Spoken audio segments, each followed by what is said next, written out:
Welcome you students. I come up with a question from projections of solid. A pentagonal prism of base side 30 mm and axis height 60 mm is resting on VP with one of its corners and its axis is inclined at 30 degree to VP and parallel to HP. Draw its projection. Okay. So the given question is here. For this question, take the given data so that solving the question will be easier. So what is the object given? What is the object? It's a pentagonal prism.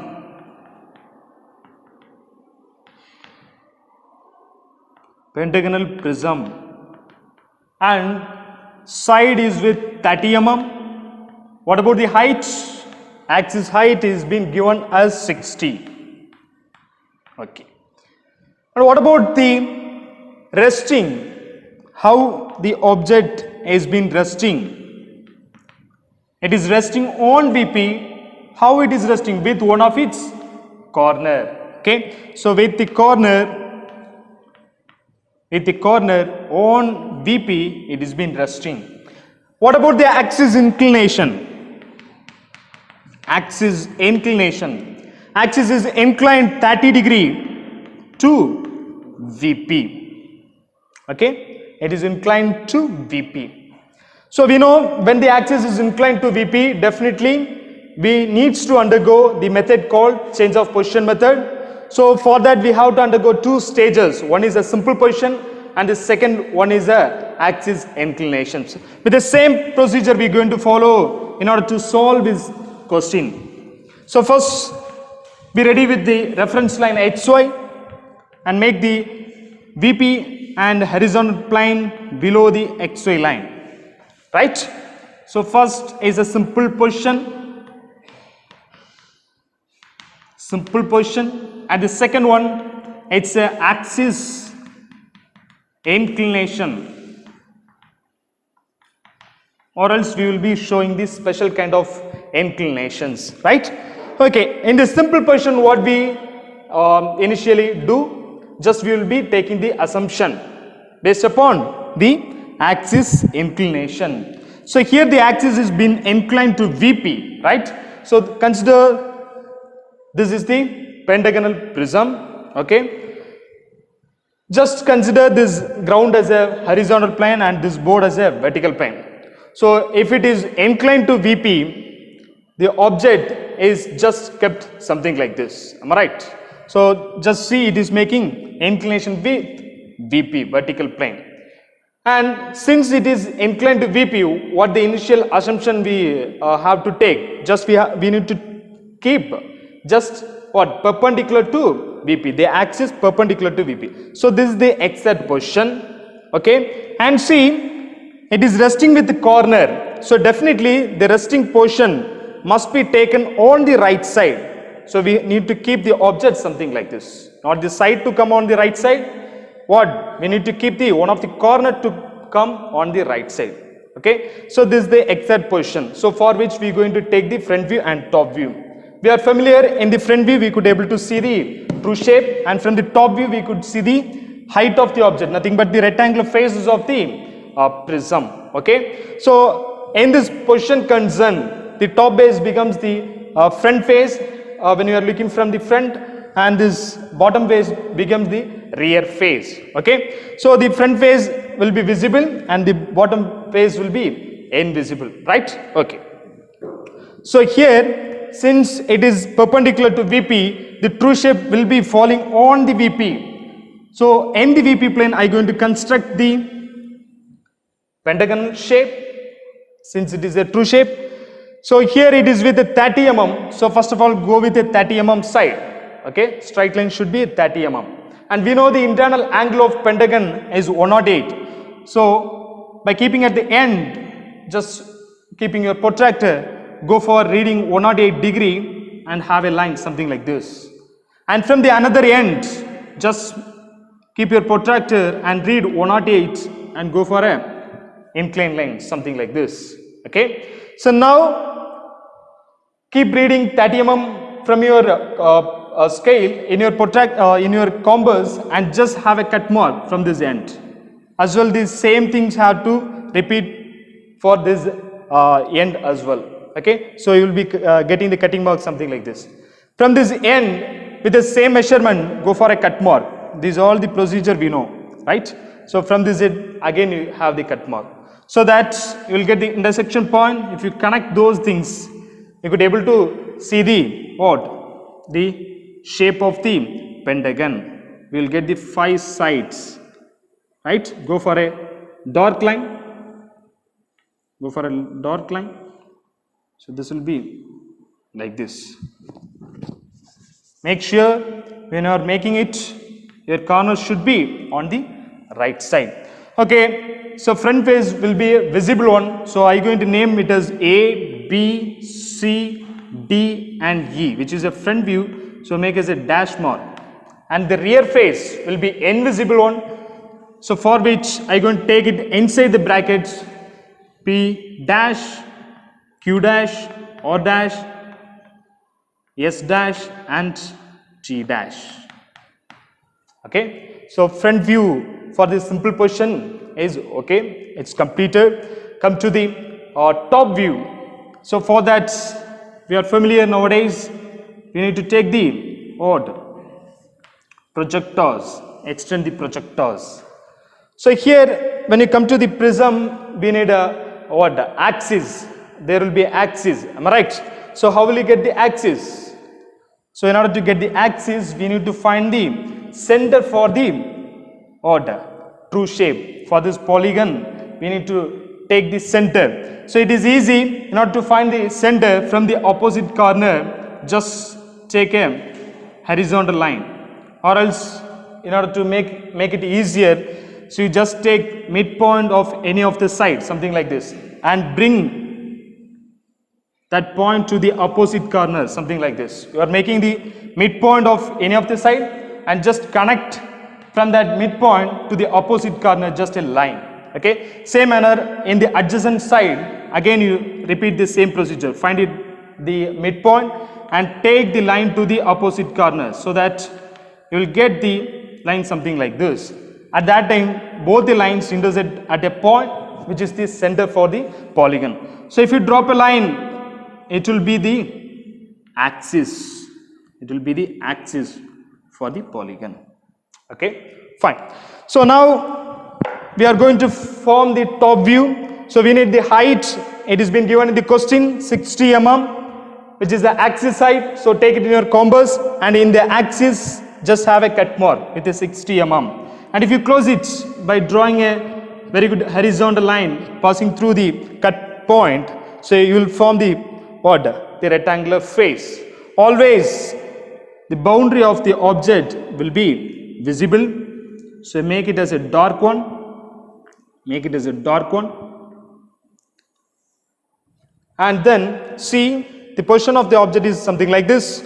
So definitely the edge, this longer edge will be visible when you are looking from the top, and as well this edge will be visible when you are looking from the top. These both of these two longer edges will be invisible. So what we can do is, not to specify this longer edge, we can make as a dark line. You can make as a dark line. This is how.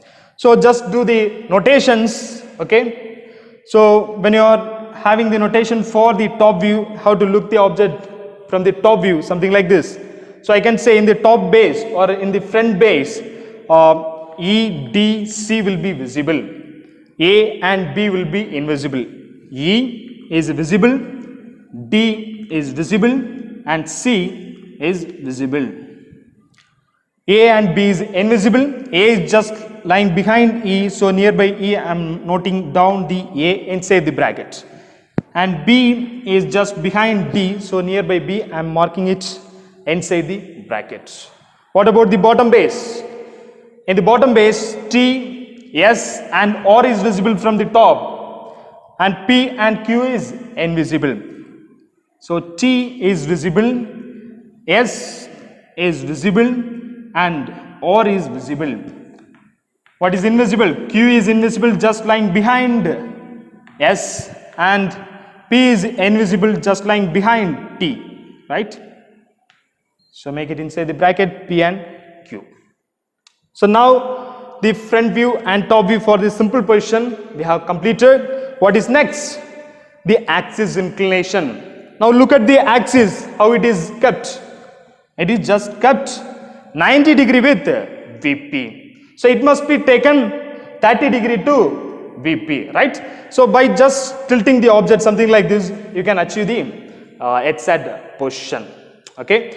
So it is easy. Here all the longer edges are parallel with the axis. So I going to tilt the longer edge R and C first. R and C first. So take a 30 degree line by keeping your protractor.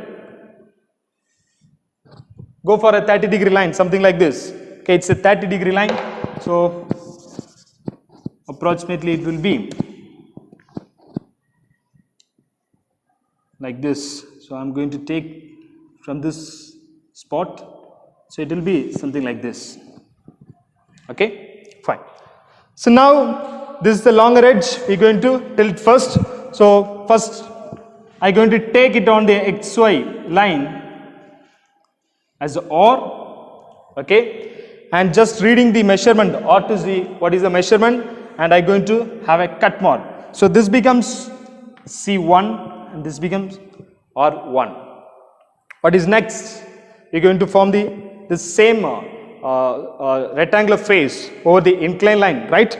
So what we can do is, it's a rectangular face, so we know all the adjacent sides being kept 90 degree with each other. So from the R I going to have the 90 degree line, from the C I going to have the 90 degree line.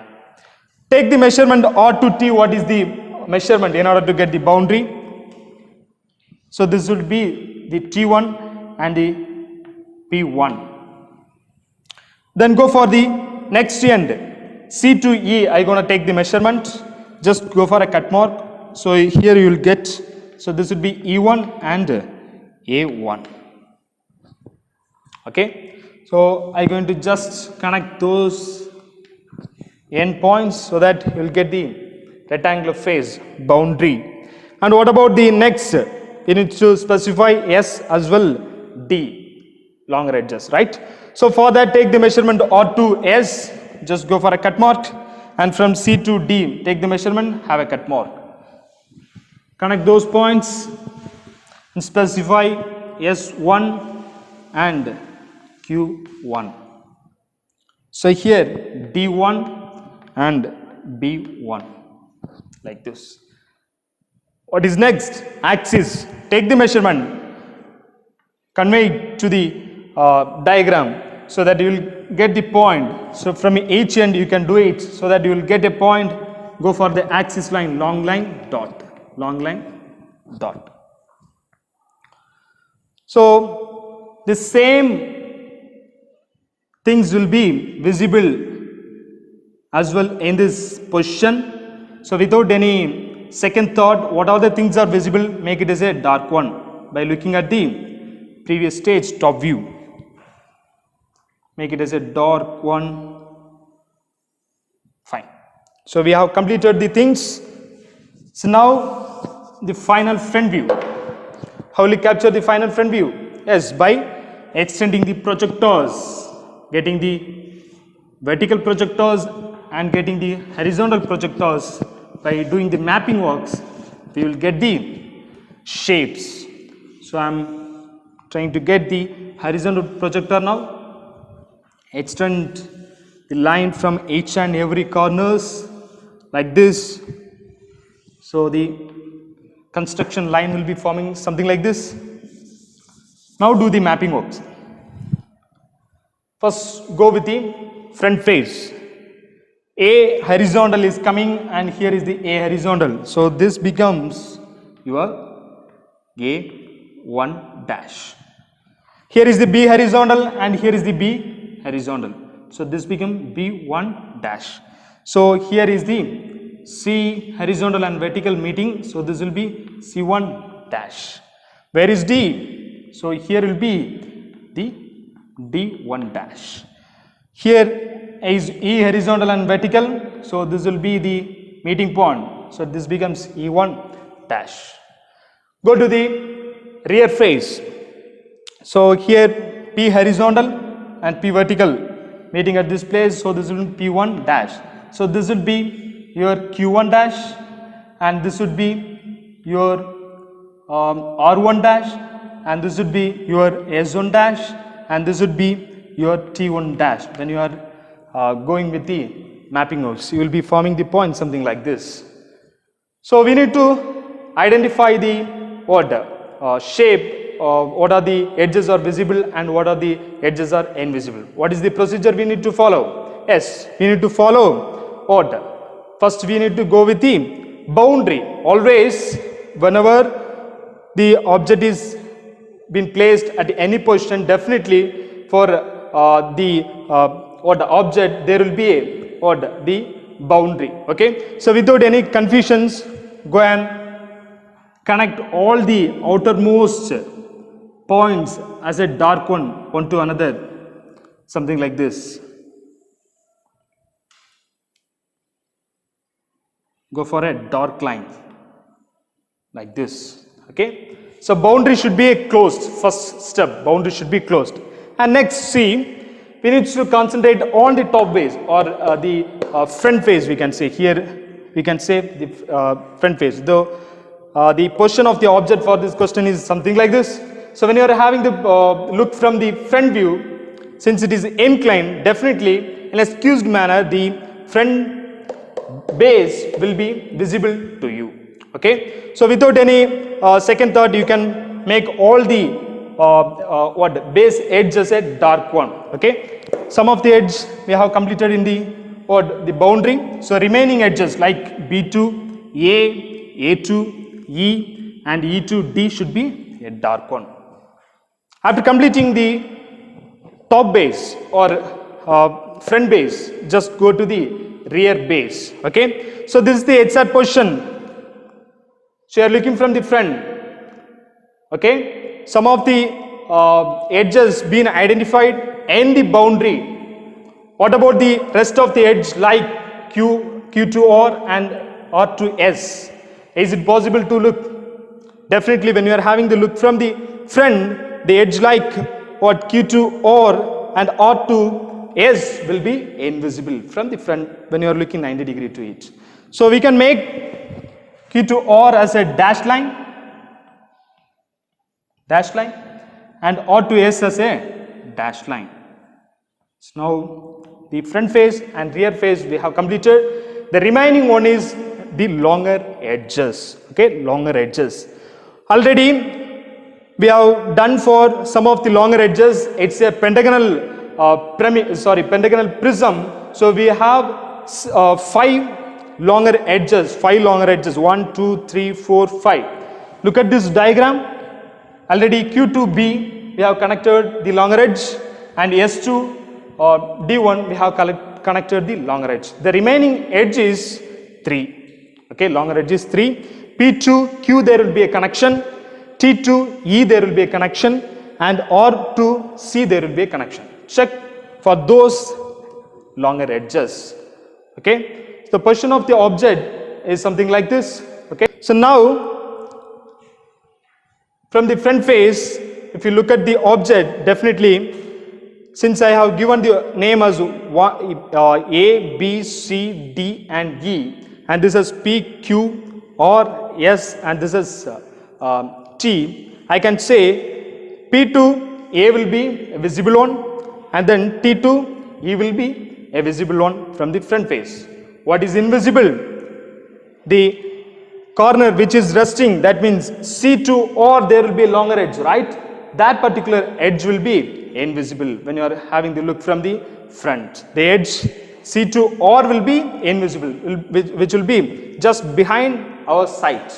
This particular edge, which is nothing but C2 or. Okay, so here C2 or will be a dashed line. All the other longer edges should be a dark line, which can be seen from the side view. So P2 A, it's a longer edge, which is a visible one, and T2E, which is a dark line, which is visible. Okay, so we have completed. If you have coming across any kind of confusions, you can make a checklist. Just we have it in the previous problems. Okay, you can check whether we have completed or whether we have done all the longer edges with visible or invisible lines, something like this. Okay, fine. So we have completed the final front view and final top view. The next thing is the dimension work. So here this side, base side dimension is given in the question, it must be captured. So here I have taken the line something like this and capturing with the filled arrows and gonna write above the line as 30 mm. Okay, and then height of the object is specified. So here in order to specify the axis height, have taken the line something like this and taking the extension line and having the filled arrows at the both ends of the dimension line and gonna write 60 mm above the line. Okay, what is next? The inclination. The axis inclination is 30.